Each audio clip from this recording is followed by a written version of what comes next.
Hello, Professor Kent Lee here. Welcome back to my videos on academic writing. In this video, I'm going to talk about problems with source use, particularly plagiarism and also fabrication.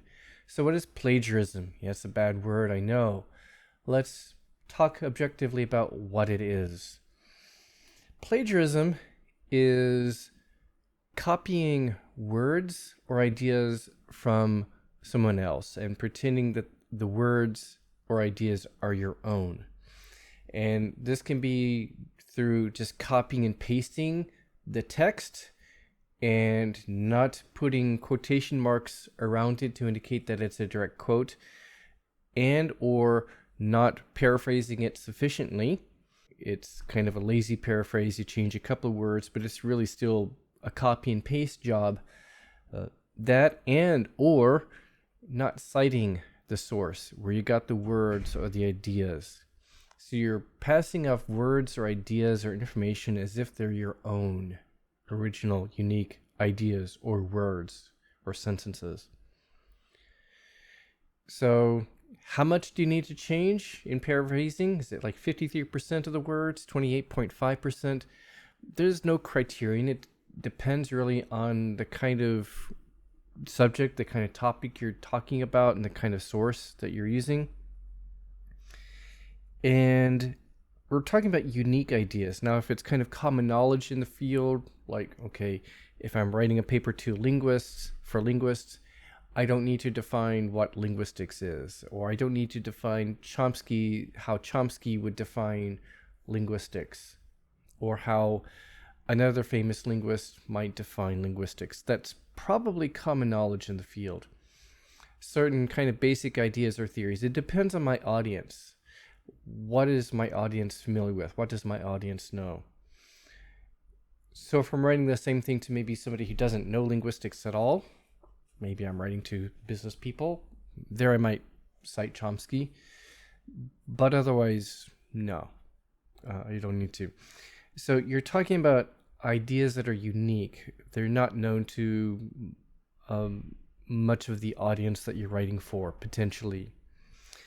Unique ideas and information from other sources, from other people or groups of people, other writers, other publications, other sources, media sources and such. Now, fabrication refers to just making up data. And sometimes this happens in, say, science and social science fields, making up false data, fake data, and then publishing it as if it's real data. So it's really horrible, but okay. How can people get away with it? Well, yeah, often they don't. And that's the funny thing. When it comes to plagiarism and fabrication and such stuff, you wonder, why do people do it? Good question. Well, let's look at some famous examples. I've got a lot of famous examples here. Some of these names you might know. Some of them probably not. And I'm going to look at examples from around the world. So don't feel like I'm picking on your country. It's a universal problem in politics and in academia, science and research fields all over the world. It's a universal problem. And you have to wonder, I mean, these people should have known they would get caught. Why do they still do it? I don't know. All right, let's look at some famous examples. I'm going to start with Korea because that's where I'm working. Hwang Usuk, heard of him? The dog cloner, the dog cloning scientist. His work with cloning dogs was real. He actually did do cloning. He actually did that. He actually cloned dogs, and that was quite an accomplishment because cloning dogs was kind of hard. Apparently it has something to do with their DNA, but cloning dogs is a lot harder than cloning other animals. And he pioneered the technology for dog cloning. And there are rich, spoiled people who will pay tens of thousands of dollars to have their favorite pet cloned. Anyway, but after that, he turned to human cloning. And he published some breakthroughs with cloning human embryos. But it turned out that that data was fabricated. It was made up.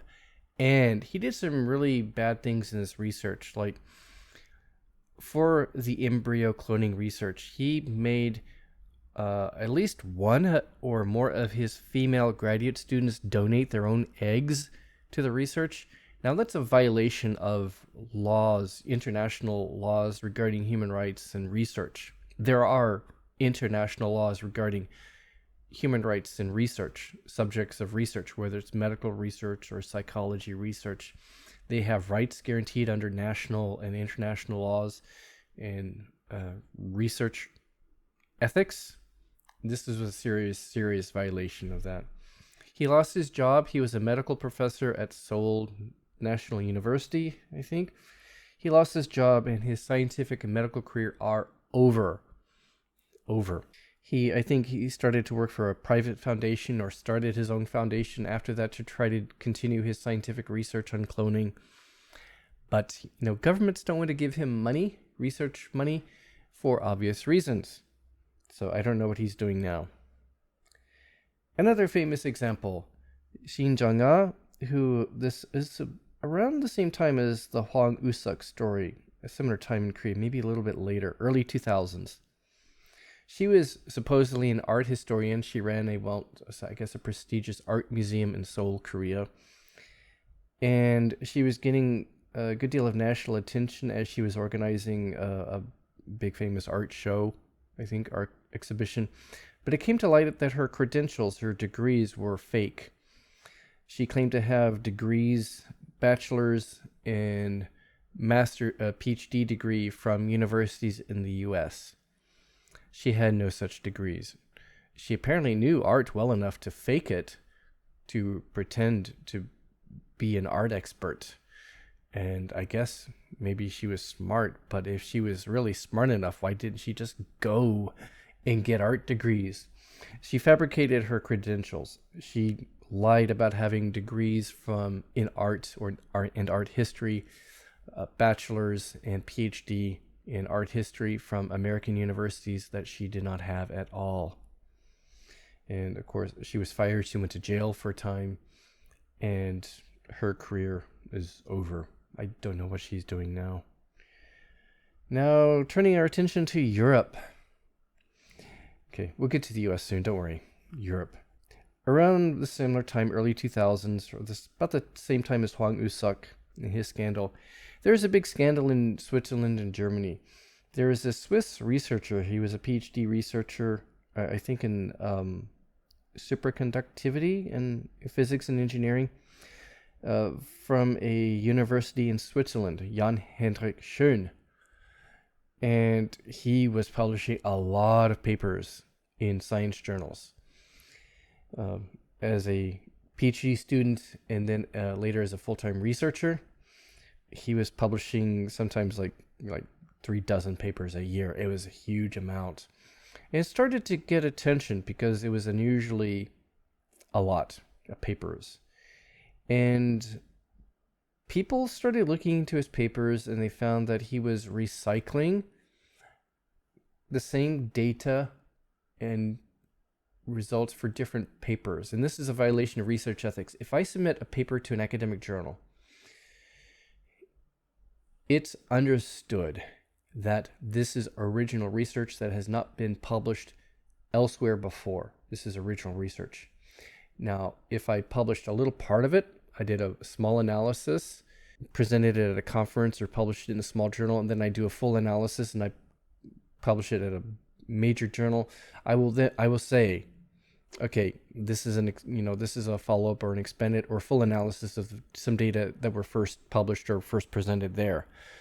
There'll be a disclaimer. I will cite the source, even if it's myself. But he was just fabricating data and recycling data. So reusing the same data and pretending that it's new data, recycling the same research and pretending that it's new research. This is called self-plagiarism. So he was doing both. He was fabricating or making up research data, and he was recycling research data, not only in his PhD dissertation, but in some of his published papers. So he got fired. And because his doctoral dissertation contained fabricated data, he was stripped of his PhD degree. Yes, that can happen. You can lose a PhD degree. It can be taken away from you if you did something like this. So he was stripped of his PhD. and his scientific career is over. He was a rising star. He was brilliant. He was a smart man. Why did he do this? He could have just done the research, actual research, and published it, and he still would have done well. Why did he do this? I don't know. Sometimes smart people get lazy, and they do this. These are smart people. I'm talking about smart people here. They're all smart. All the people I'm talking about here are smart people, talented. They could have succeeded without fabricating or plagiarizing data. Another European example, a little bit later in Germany, there was this rising star in German politics, Karl Theodor zu Guttenberg. He was a member of the German parliament. He was a member of the cabinet. He was the defense minister in Germany, cabinet minister. Rising star, he was impressive. He was smart. People liked him. He was going somewhere in German politics. He could have become maybe the chancellor or the leader of Germany, perhaps, some people thought. Until it was found out that in his law degree, he did a PhD in law at a German university, and it was found that his dissertation, his PhD dissertation, contained significant amounts of plagiarism, a lot of plagiarism. His PhD was taken away, retracted. He had to resign from his job as member of parliament and as defense minister. His political career is over. I don't know why he did this. He was a smart guy. He could have been successful if he hadn't plagiarized. But he chose to plagiarize, and his career is over. Around this time, one of his harshest critics was Annett Siobhan. She was another German member of parliament, and she was the education minister in Germany. Guess what? She had done the same thing in her PhD dissertation. Her PhD was revoked. She had to quit her job. Her political career is over. She was smart. Why did she do this? I don't know. Turning to the U.S., Jason Blair was a journalist for the New York Times. He was smart. He had a lot of potential. But it was found out that he was fabricating interviews, and sometimes I think plagiarizing or recycling stuff in his interviews with people. He was a smart journalist. He could have really been successful, but for some reason he chose to cheat and fabricate data. He lost his job. His articles were retracted. His career is over. Next, we have Joseph Biden. Know him? He's kind of famous. Okay, now he hasn't done anything bad recently, but 1988. He's been around a long time. He was in the Senate for a long, long time. A long, long time. He's old. I remember I was in college in 1988. 1988 was when he first tried to run for president. There were three main contenders in the Democratic primary. So, the primary is a system we have in the U.S. There are, let's say for the presidential race, there may be 2 or 3 or a dozen candidates who want to be the Democratic candidate for president, and same on the Republican side. They have primaries, state-by-state races, and they weed out the weaker candidates and choose their final candidate. There are about 3 main candidates in the race at this time. Joseph Biden, senator, a well-respected senator, and he's a smart guy.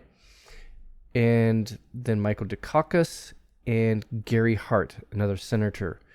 It was discovered that Joseph Biden was plagiarizing his campaign speeches from a British politician, a British Labour Party politician. And because of that, he had to drop out of the race. Why did he do that? I don't know. He's a perfectly fine speaker. He can actually be a good speaker. Why was he doing that? I don't know. So the campaign manager for the Dukakis campaign exposed him, somehow found out. I don't know how this was. This was 1988. This was before the internet. How the Dukakis campaign manager figured this out, I don't know. But Biden was exposed and had to drop out. And the other guy, Gary Hart, reporters are following him and found out that he was spending a lot of time with another woman who is not his wife, and he had to drop out.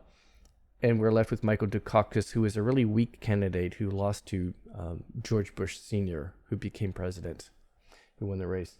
Biden could have become president back then, but he did something stupid. He took some cheap shortcuts, and he had to drop out of the race. And he could have been president back then. Why? I don't know. Apparently he learned his lesson. He went back to the Senate. He was kind of quiet for a while, but he worked really hard in the Senate, and I think he regained his reputation. And so in 2008, Obama picked Biden to be his vice president, and Biden was vice president under Obama for 8 years, and then ran and finally became president. He apparently learned his lesson. He hasn't done anything like that since 1988. Another American example, John Walsh. He was an American senator. He was caught, I think, in the early 2000s. Apparently, he had plagiarized a lot in his PhD thesis, and he chose not to run again for re-election in the Senate. There are a number of other examples in American academia, too many to list here. Sometimes some famous examples of people who plagiarized or fabricated data.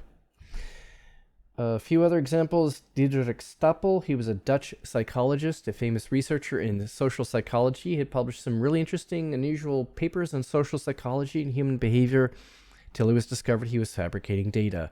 His papers were retracted. His career is over. Smart guy, did something really stupid. Finally, Shia LaBeouf, you probably heard of him. He was an actor, used to do pretty well in Hollywood. Then he started doing work as a playwright, writing movie scripts, until it was discovered he had plagiarized significant portions of a screenplay for a movie from a novelist. And he also started acting really weird in public and doing weird things, and he kind of killed his career. So these are all smart people. Why did they do this? I don't know. It's strange.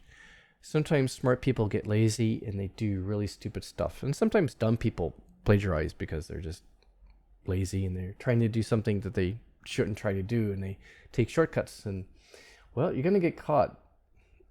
Professors can catch students when they plagiarize. It's not too hard. We can recognize changes in the writing style. For example, suddenly, like, a student submits a paper that's just brilliantly written. It's like really different from their other papers, or one paragraph is just really different from the rest in style and tone and quality.